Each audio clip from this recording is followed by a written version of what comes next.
Yes, thank you very much. I have my papers to limit my speech and not to increase it, because water is my everyday source of anxiety.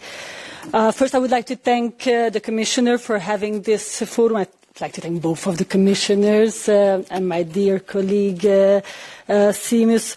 Okay. We have this water resilience strategy. What is the strategy? The strategy's goal is to understand from a European perspective where we are and what are the problems that are coming.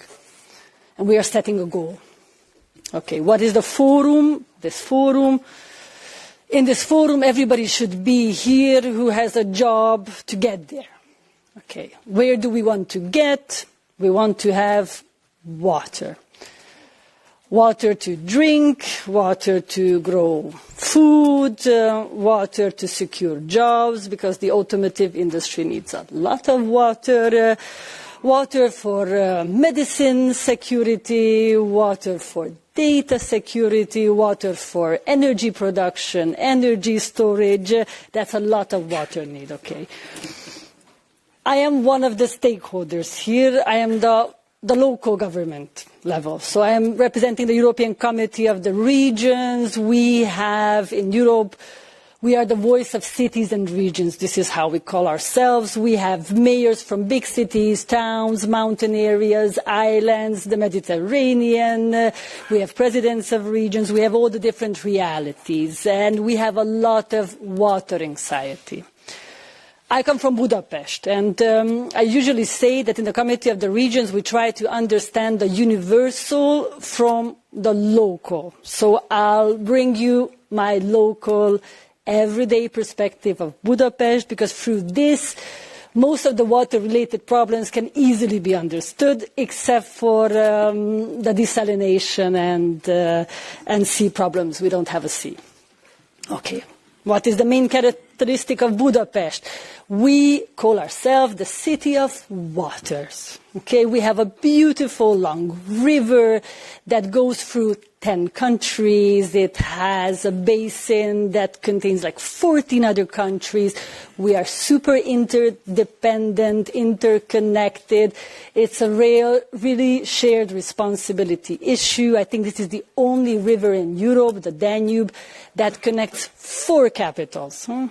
And it goes to the sea, which is a Natura 2000 area, the Danube Delta. So one of the problems is that it's a local issue, but of course it's not a local issue. You can clearly see through the Danube case that we need to work together. If I pollute my water, there will be a lot of problems in Belgrade. If Vienna wouldn't clean their water, I would have a lot of problems, because we are drinking the water of the Danube. We are super lucky in Budapest. I was responsible for water and wastewater in the past 5 years. Only with a very little treatment, we can use the water of the Danube, because it's clean, it's available. That is the present. We say we are a city of waters because we have the Danube, we have a lot of baths, we have a lot of thermal water. We never, ever thought that we would face water scarcity issues.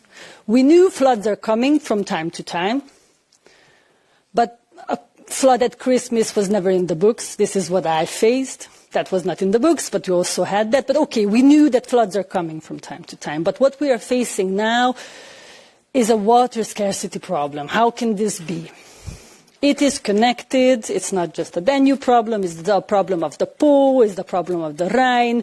That the water reserves that are feeding our rivers in the summer, it's called the Alps, and the snow in the Alps, they are not there anymore. And it's not just a problem for us. It's a problem for many. More than 100 million Europeans have this problem, that their water towers are the Alps, if there is snow there, and no more snow there.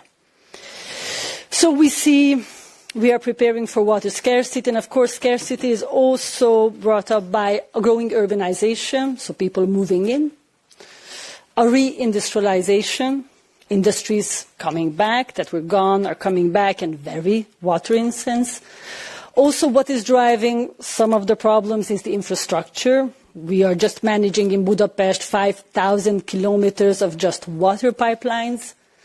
But from 5,000 kilometers, 2,000 should be repaired now. So I understand the problem of the water leakage. It's still very low, but the dark clouds are gathering. What we also see, the wastewater problem. With the urbanization, we have the wastewater plans, and we have an amazing urban wastewater directive. It's a mission impossible to be ready in time. Because, the more you look at the water you want to drink and you want to put back in the river, in the sea, the more things you find. And we found many things, these forever chemicals and micropollutants. And yes, the moment you see them, you cannot unsee it. You have to do something about it.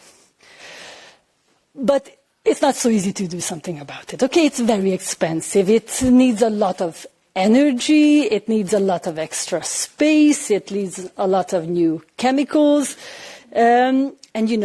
Making decisions when it comes, I always say, the best decisions are made when you have a lot of money. But usually, we don't have enough. We usually have problems of 1,000 euros and resources of 1. So you have to choose. And usually leadership is choosing between two bad decisions. That was my everyday decision.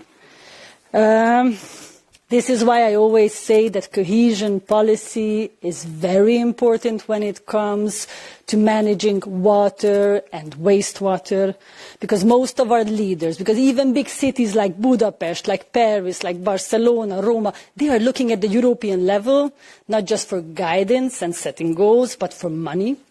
So everybody is making tough decisions. And when you make tough decisions, there's usually a trade-off between the problems of today and tomorrow. You usually use up resources of tomorrow to survive today. Cohesion policy really helps cities and regions stay on track with long-term goals, with overarching goals, with investing also in biodiversity, keeping stormwater, cooperating with other cities, other regions, and really not giving up on future.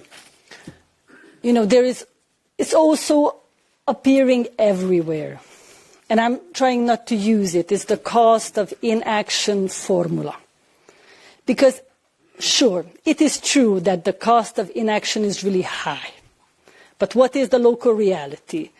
That usually the costs and the benefits are never evenly distributed in time and space. Usually the costs appear now, at this moment, in a form of very big capex, a lot of investment coming from the public center, and the avoided loss or gained benefits are spread across time and space somewhere else. So that is part of our problem.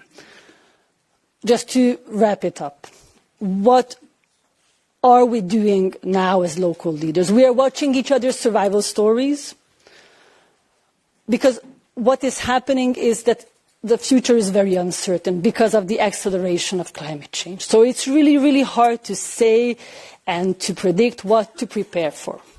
So what we are preparing ourselves is the growing unpredictability. And what we are preparing our citizens is very, very, very similar. Our citizens are used to that we control these things.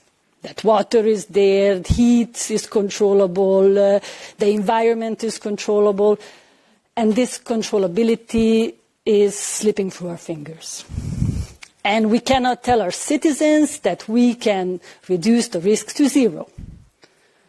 So we need to see what are the possibilities and risks that are coming, and we need to also tell our citizens and prepare them that there is no more a risk-free life, and you have to prepare for uncertainty. So this is why we're here. We share our stories, and thank you for involving the Committee of the Regions.